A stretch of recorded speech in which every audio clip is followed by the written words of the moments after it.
যখন মাঘ মাসের এই জমকালো ঠান্ডায় বিয়ে করছি তখন আইবুড়ো ভাত খাবার নিমন্ত্রণ তো আসবেই, আর সেটা যদি হয় বন্ধুর বাড়ির তরফ থেকে তাহলে তো কোনো কথাই নেই।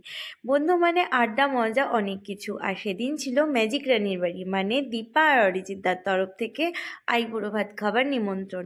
আর ম্যাজিক রানী ওর সোফাতে কিন্তু কাউকে বসতে দেয় না। আর এখানে চলছে আমাদের খাবারের প্রিপারেশন, আর এই চলে এসেছে অরিজিৎদা। তো এরপর ছিল আমার আর প্রীতিশের তরফ থেকে দীপার জন্য একটা সামান্য উপহার। আশা করছি ওর খুব ভালো লেগেছে। তো চলো চলো এরপর দেখে নিই ওরা আমাদের জন্য কত কিউট করে অ্যারেঞ্জমেন্ট করেছিল। কাকিমাকে অনেক অনেক ভালোবাসা। তোমার হাতের পোলাও আমি কোনোদিনও ভুলবো না। তুমি খুব ভালো থেকো আর এরকমই থেকো। ও হ্যাঁ, বন্ধুরা যদি ভ্লগার হয় তো ধন্যবাদটাও ভ্লগের মাধ্যমেই দিলাম, তাই থ্যাংক ইউ।